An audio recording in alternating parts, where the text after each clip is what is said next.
We are live.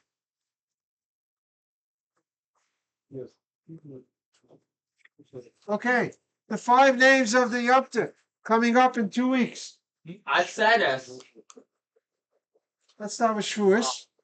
The next one is a Bays. Yeah, Matan Teresenu. Bays. Goes in order. Yeah, of Matan this- Teresenu. No. Chag HaBikurim. Oh my. The next one is a Ayin. See, we're going through the name Shavuos. Saras la Saras, very good. And Zman Matan Teresenu. I said that one. And then we have one more bonus one for good luck. What's another name for Shavuos? Oh, it's not a sure Sit where you could see. Why shouldn't you hurt your neck? Yeah. Well, anyway. A regal. One of the regalum. That's, A regula. there's one more name for Shavuos. Let's go. It's not an abbreviation. What? These 4 you should never forget because it actually stands for Shavuos. You see? That's how you can remember these. Shavuos, Bikurim, Atzeres, Teresenu. Torah, right? But the next one is just a bonus name. Chag HaKatzer. It's to remember the harvest. One of the regula. Okay, we will be talking a lot about some of these more in depth, but this is just the first general knowledge. You might put on the next quiz or the next opportunity. You may take a note of it. Remember the 5 names for the holiday. Can you put in the what's the group? Clean that there, remind me later. Okay, concepts. We're also going to spend more time on these later, but these are terms, general terms I want everyone to know. Asaras Adibris is it's translated as the 10 Commandments. It's really the 10 communications. Matan Torah is the giving of the Torah. Nasav and Nishma, the famous phrase of acceptance of the Torah. The Shtei Alechem is the offering of the 2 breads. That's what's famous about Shavuos. I want you to know the Hebrew terms here. Okay, the Akdamis is a famous Shavuos prayer. It's a little bit controversial. We'll talk about these more in detail later. I just want you to know general concepts. And there's Tikkun Leil Shavuos, which is the rectification of Shavuos night, which involves this learning that we do, that we stay up the night before receiving the Torah.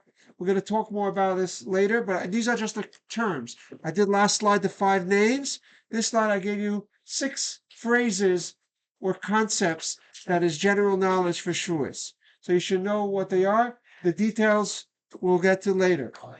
Okay, Shavuos is also our anniversary. It's the most important day in the calendar for a couple, right? For a spouse, there's no more important day. So between us and Hashem, the anniversary is very serious. Shavuos is our wedding. Okay. This Gemara might be familiar to some of you. Tanu Rabbanan, B'shishi b'chaydesh nitnu aseres hadibros l'Yisrael. On the 6th day of the month, the Torah was given to the Yidden. Anyone recognize it? That's from today. Yes. Rabbi Yosi says, B'shiva boy, it was the 7th day of the month of Sivan.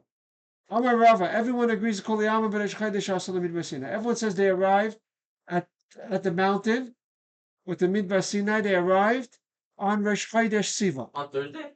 Rosh Chodesh Sivan. So that's what it says on the... With the Kulei Alma, and everyone agrees as well, all relevant opinions, which is the rabbis and Rabbi Yosi, they all agree that B'Shabbos nitnu Torah l'Yisrael. That the Torah was given on a Shabbos. So we know which day of the month they arrived, and we know which day of the week they received the Torah. The dispute is only which day of the week was Rosh Chodesh. Rabbi Yosi says it was on Sunday. Sunday was Rosh Chodesh, and the Shabbos was 7 days later, the 7th day of the month.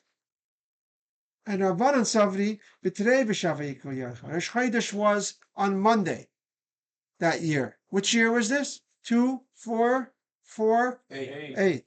Right? So when they came around 6 weeks after the Exodus, they arrived on Rosh Chodesh. What day of the week was it? Was it a Sunday or was it a Monday? The Torah was given Shabbos. And the debate is if Rosh Chodesh was either Sunday or Monday. Clear? So can we do a little math to figure that out? No, you can't because Rosh Chodesh is variable. There could be that year, Rabbi Yossi would say that both Iyar and Sivan had 2 days Rosh Chodesh, because then days it was up. That's what they argue about. That's really what they argue. How many days Rosh Chodesh were both months? Okay, so the question is, what's with this debate? It's a special day. No one knows when it happened. How could that be? Now, the truth is, somebody's guilty for that. How is Pesach presented in the Torah? Look what it says. In the first month, in the 14th day, is going to be a Pesach fashion, right? What about Rosh Hashanah? How is it presented? Exact same style. The 7th month, will be a day of shofar blowing. You see the pattern? Exact same thing. Look at Yom Kippur. How is it presented? It's talking about the same. It's right after Rosh Hashanah. So it says on the 10th day of the 7th month will be a day where you afflict yourself. On the 10th day of the 7th month, there shall be a holy convocation for you. You shall afflict your souls. You shall not perform any work. That's how Yom Kippur is introduced. Sukkot. Take a guess. V'chamishi asayim. Chamisha asayim. The 15th day, L'chaydesh Hashvi. The 7th month. It tells you exactly which day, which month. You shouldn't do any work. Should be a 7-day holiday. Right? Mm-hmm. What about Shavuos? Cheesecake.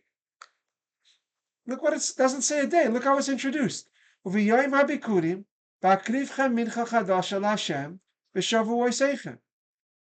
day of the first fruits, when you offer up a new meal offering to Hashem, on your festival of weeks, it shall be a Yom Tov, Mikra Kodesh, Yilachem.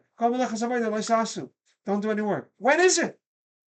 It doesn't say a date. It's the only Yom Tov that's very strangely presented. Everything, Pesach, Sukkot, Rosh Hashanah, Yom Kippur, it tells you, Shavuos has no date. This is why, so to speak, Hashem is guilty for that debate. It's not recorded in the Torah when it happened.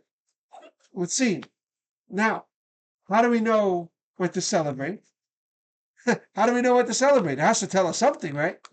So it's no problem. Count from the second day of Pesach, from the day after the first day of Pesach, when you bring the Omer, right, the Smiras Omer, and after you get to 50 days, you make the holiday. And the question is, why? Why is Shavuos presented so strangely, so different than all the other holidays? Every Yom Tov says this day, this month, so clear, no debate. I even got a rhyme, right? Stating a date would prevent the whole debate. It would have saved us all that ink and all the stress people were having this morning with the Rashis. They would have just said, there's actually a page and a half of Gemara about this. Proofs back and forth, this way. Was the Torah given the 6th? Was the Torah given the 7th? Now, happens to be, we have a set calendar, so this debate doesn't relate to us so much. And we also, it became, because out of Eretz Yisrael, we have both days. We have every year, just the 6th and the 7th could be Shavuos by us, because we have 2 days. But really, there was a time when Shavuos could be the 5th, or the 6th, or the 7th of the month of Sivan, depending on how the Rosh Chodesh turned out. There was twice one day Rosh Chodesh. Then you would have Shavuos would be on the 7th day. If both days of Rosh Chodesh were full, then you would have Shavuos on the 6th day, on the 5th day. And if it's 1 and 1, which is the way it is now, it always comes out the 6th day, which is what they have in Eretz Yisrael. So the question's clear. Shavuos is presented very unique and odd in the Torah. It doesn't say when to celebrate it, which day, which month. Why not? Why not present it clearly? Okay. So we're gonna start our answer with a little story. There's once a merchant who hired a wagon driver to bring his merchandise to the big fair in Warsaw. It's a big, grand annual Warsaw Regional Vendors Market. Okay, that's what we called it. Unfortunately, it was terrible weather. Worse than this. There was snow and slush and hailing. This is in Poland. A terrible winter. And the guy tried really, really hard. but he was not successful. Everything was flipping over, and he had to keep, taking breaks. And it dragged on for weeks. It was supposed to take a week or two to go to bring his merchandise to the fair. But by the time he came, it was over. It was too late. It was a 2-week fair, and there was such bad weather that he couldn't make it on time. So what happened next? Big fight erupted. The merchant and the wagon driver. He's like, I slaved away. I tried so hard. I went through such, stress and pain, and I want to be paid. He's like, I'm not paying you. You messed me up. You didn't bring the merchandise on time. I missed everything. I worked extra hard. I want more money. He's like, I'm giving you nothing, right? So what did they do? They went to court. They went to the Bezdin, and it's a whole story.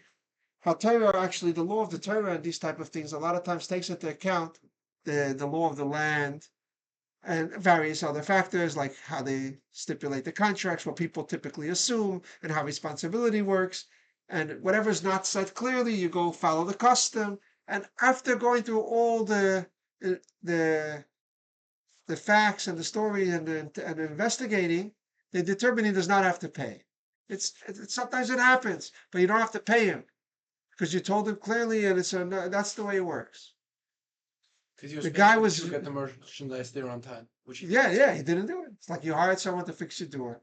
It didn't work out. He didn't fix your door. You don't have to pay it. So the guy was really upset, understandably, but he also wasn't the most sharpest fiddle in the pack. So he started objecting and complaining, and finally they told him, "Listen, this is the law of the Torah. You came to Bezdin. This is what we concluded is the will of Hashem. This is the law of the Torah. Next case." But he still wouldn't give up. He's like, "When was the Torah given?" Right? Okay, we're holding here. When was the Torah given? Perhaps if it was given in the winter, it would be more sympathetic, right? The Torah was given in the desert, in the summer, when it was nice weather, right? Maybe if it would be given in the winter, maybe it would have been more sympathetic. This is a funny anecdote that really answers our question. Not to make a mistake and not to limit our perception of the giving of the Torah. This is the reason why the Torah doesn't put a day also. Not just to prevent this kind of fighting. It doesn't say when it was given. Not to make this mistake. Look, all Jewish holidays are timeless, but Shavuot takes the cake, or the cheesecake, right? Every single day of the year, you have to experience Matan Torah. It's intentionally does not say a certain day. Every holiday is really timeless in a certain sense.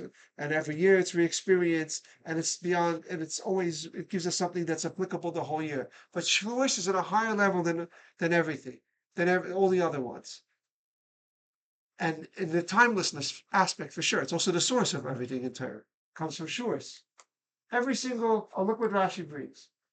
This is a Rashi, also familiar. This verse. Vayom hazeh, b'Rosh Chodesh. Okay, it was Rosh Chodesh. On that day, the Torah should have recorded. This is one of the places where it teaches you. It's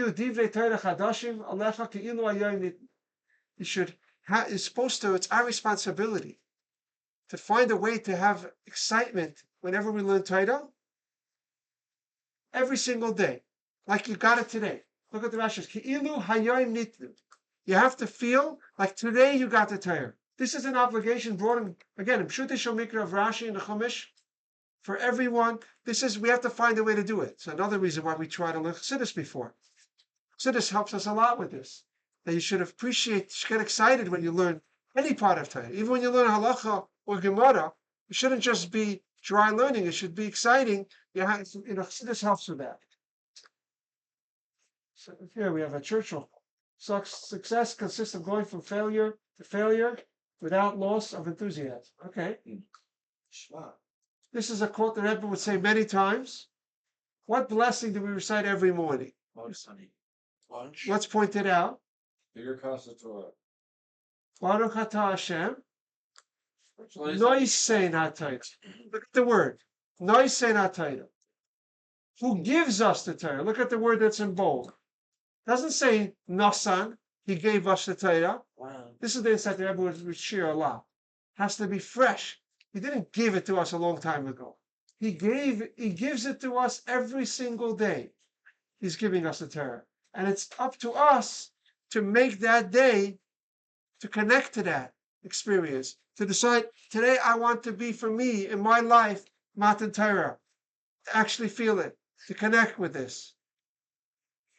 This is why this is another expression of how timeless Shavuos is. See what we're saying? This is why the Torah doesn't give a date. Right? If it would record a date, you would like, the Torah was given this more special, but now it's not as exciting. That's a good meme. This is why it wants to tell us that more than any other holiday, it's timeless. It's not like only Shavuos time, then you have to learn good the 2 weeks before Shavuos. And the extra good because Shavuos is coming up. You should go up a notch, but you should find it. But really, the truth is, but find any excuse to always find passion and excitement in your learning. It's not a extra thing. The Rambam writes it's very important by learning to be excited and even animated. The Rambam says and audible. Obviously, not in a crazy way. You don't disturb other people, but in a good way that inspires other people is very good. Okay, is this first discussion clear? What did we do so far? We did 5 names for the holiday. We did one slide of all general terms, general concepts and phrases and terms that I want you to know, which I'll try to post later if Shlomo reminds me after class. I got you. And then we had a discussion about how Shavuos, the theme of Shavuos is the receiving of the Torah is really every day, more than any other holiday. Every other holiday, it's a certain time of the year. And then you take from it, and in a lesser sense, you have to experience it every day. But Shavuos, mamish, every day you have to have that excitement, that noise in the Torah. It gives us the Torah today. That's what you have to try to feel. And of course, this would be very different, how we appreciate every moment of learning and starting to learn and not getting distracted and how present we are. This will be affected if we implement this idea. If we're really excited, like getting the Torah today, we're not going to get so distracted so easily. We'll be able to be focused and really, really lose ourselves in Torah properly. Okay, our next discussion. Torah was given specifically in a wilderness. Why? And why do we always read the Torah portion of Bamidbar always before Shavuos is brought?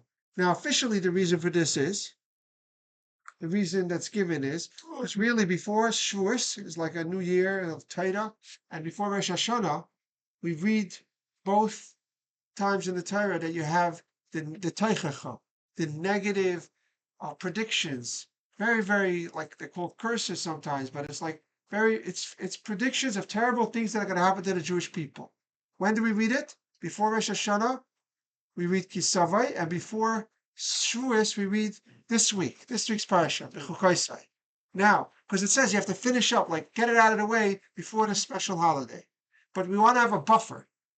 We never want to read it and then go right into Shavuos. So it's arranged, the calendar, that you always have one Torah portion between all the negative curses and predictions of Bechukaisai, and then have another Torah portion, and then go Shavuos. So Bamidbar is technically just a buffer, but we know in Torah everything has deeper significance. It's never just we needed a parsha there. It has to be significant. The action has to be a relevant message contained in this. So that's what we want to explore. So first of all, our job is to transform the wilderness. This is the first message. Torah was given in a midbar because we have to make it habitable, but for Hashem, right? Look at the world. There's making it habitable for people. You transform a wilderness into a place that sustains life. You bring all the things that it's required. You work on it. You transform it. You refine it. You update. You upgrade. We have to do this in a spiritual sense to the world. That is the whole purpose of Torah. That's what the Torah was given to. It comes with a mission and a empowerment. It gives us the ability to transform the world. How do you see this? Torah was given in a midbar because the purpose of Torah is to change the midbar, to take the world. It says it's the midbar is defined as a place where people. It's not suitable for people to live and to thrive. So it says Lo Yeshiv Adam Shah. Adam also goes on Hashem. The way Hashem made the world is a midbar. It's not a place where Hashem is welcome. You could question Hashem, you could rebel against Hashem, you could challenge Hashem, you could doubt Hashem. That's the midbar. That's the midbar that our world is. Asiya, our reality is a world that Hashem is not welcome. He could be ignored, rebel, mocked, and so on, and doubted. That's our world, and we have to transform it into a place that embraces the reality of Hashem. That's ready for Hashem to be revealed from below.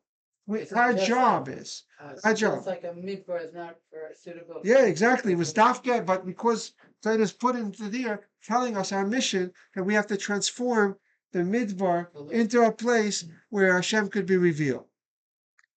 Another insight: the midbar it represents the idea of ownerless. No one has a monopoly on Torah. It's not for the elite or scholars. It's equally for everybody, every one of us. That's another message. The Torah is given in a midbar dafka, and we read it, we stress it right before, because of this concept that Torah belongs to everybody, which is the first thing you have to teach a Jewish child, by the way, when he learns how to speak, which is why the Rebbe chose it as the first of the 12 sentences, that the basic sentences that the Rebbe introduced in 1976. Also, Lag Boimer actually was the last 6 of them. Okay, another message. The midbar represents the idea of bittul, right? Humility is not thinking less of yourself, but thinking of yourself less. Not being focused and absorbed in yourself. What's in it for me? What are people thinking about me? It's not about you. Stop obsessing with yourself. Bittul is the healthy vessel, a necessary vessel, before you could have Torah. Every day, 3 times a day, we say Shemona Esrei. We say these words: "V'nafshi ka'arfa l'kol tiyah." My soul should be like dust. This is the midbar analogy. First, you have to be like a midbar, like the earth, and then psach libi v'sed hasechem. Then open my heart to Torah. First, you have to have that humility, like a midbar, like the earth. It represents bittul, and then you could open your heart to actually have Torah, because Torah again is not just an academic subject. There's a divinity, there's a spirituality there that you could only get if you humble yourself. If you're full of yourself, there's no room for Hashem. If you're all focused on yourself, it's like any relationship. You can't go into a marriage. You can't be a proper parent if you're all obsessed with only in your own needs. You have to make room for another. Same thing with Torah. Torah is our marriage. But the Torah represents a marriage to Hashem, a connection with Hashem, a bond with Hashem. So, if you're full of yourself, you can't have the relationship. You could learn the academics, but there's no connection with Hashem unless you have the bittul, the humility. That's a prerequisite for Torah. It's another midbar insight. Another idea. Hashem wanted to make the message that it's not tied specifically to the Holy Land or any land. That no matter where you are, this transcends space. The covenant, the Torah, the mission doesn't matter. It's not something you only do when you're in the Holy Land. When they were exiled, the Jews were struggling with this. The first time the temple was destroyed, the prophets had to reinforce and tell them that no, there's a setback in our open relationship with Hashem, but it's part of the plan, and everything is still going strong. We had enough Torah last week, which someone was asking me about. Was saying about this. And Hashem, the Yidden are saying, are we divorced? What's going on? Right? Do we still have to do Torah mitzvahs? So this is the statement. By the way, this is the terrible mistake of the early Zionists. This is why there was so much tension. It's a beautiful idea for Jews to go to Eretz Yisrael. It could be. And the Rebbe Marash said he would join them. He would join, but there was in the 1880s already. There was already started a Bilu, they were called. They called it the first, like the early Zionists, before even Herzl, there was Bilu. Bilu stands for Beis Yaakov Fluvenelcha. It's a pasuk we say every day. House of Jacob, let's go. Let's get up and go. That was the name of it. And the Rebbe Marash said, if they would have added the rest of the next two words, I would have joined them with all the Chassidim. B'Shem Hashem. B'Od Hashem, in the light of Hashem. Not just go. They stripped it from the holiness, right? Why? What did they say? The same thing happened, by the way, with the Russians. They have commented when they were saying Shalach es Ami, let my people go, let my people go. They made that the slogan a lot of Jews were saying for the Jews in Russia, let them go, get them out of Russia. But they forgot V'yavduni is another part, and serving Hashem. It's not just freedom from Stalin without, the main thing is to be concerned with their spiritual needs as well, right? So that's real freedom. So what was their big problem? They said why did they take out the Hashem from it? Basically, they were saying all the Torah mitzvahs, and actually they did it backwards. They try to say no, it's not a good analogy. This is another mitzvah. This okay. I'll tell you what they were saying, that you don't need to do Torah mitzvahs in the land. It's only a Golos thing. Maybe they said it's given in a midbar because that's when you need it. But when you're in the Holy Land, you don't need it. Some twisted mess up. It was mainly really a challenge when they were first exiled from the Holy Land. Okay, one more point. The Bamidbar is also called Sefer Apkudim because it starts off of the main theme of it is the counting of the Jewish people. And this is what we want to do before we get to Torah. The Jews are counted. In the laws of Taruves and in the Smicha, Mendel Katzev was doing it before. He's talking to me about it, right? So there's a famous law that certain times, a lot of times in Jewish law, things get nullified. A little milk falls into cholent pot. It's ratio 1:60. It's nullified. Some things, truma, holy foods needs 100, 200. There's different ratios, but almost everything, most foods, they get nullified. A drop of it not kosher. If some some tray food or blood or something falls into a big amount of kosher food, if it's usually more than 60, it's fine. Sometimes you have to take out a little bit. Sometimes if it's not dissolved, you still take it out. But the gravy, the juice gets nullified. That's in general. But there are certain things it says in halacha that don't get nullified. Let's say you have something that's called davar shebeminyan. It says davar shebeminyan einu batel. Something that's sold intentionally for the amount never gets nullified. The egg, for example, the difference between eggs and pistachios, right? People, when they buy eggs, they open it still, right? Especially when eggs are rising in prices, right? They actually make sure they want to get a dozen. When you buy, you care. But no one ever checks to make sure. Last time I got 570, and this time they gave me 563, right? When they count the pistachios, it gets bottled. When it's a whole egg, something that's kosher, and the way the halacha terms it is, davar shebeminyan einu batel. When you count by something that's typically counted, that reveals, that shows. How do we know what's a kosher thing, what's not? If it's counted. When you count things, when you care about the count, that makes it significant.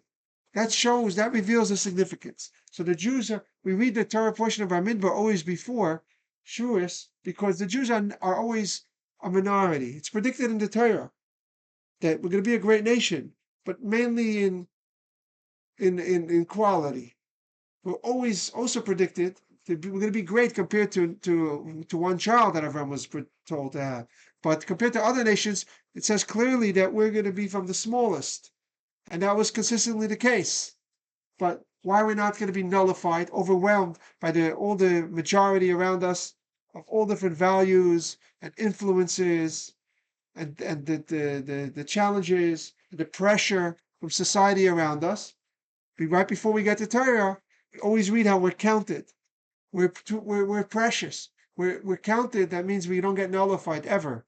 That's another concept. It's empowering us not to be affected by society. Okay, let's stop here for today. We'll continue the next 2 weeks we're going to have a lot of classes about the upcoming holiday, Shavuot, with many more points. Okay. It's giving us, it's giving us the power. We shouldn't be like that. Hold on, let me just turn off the recording.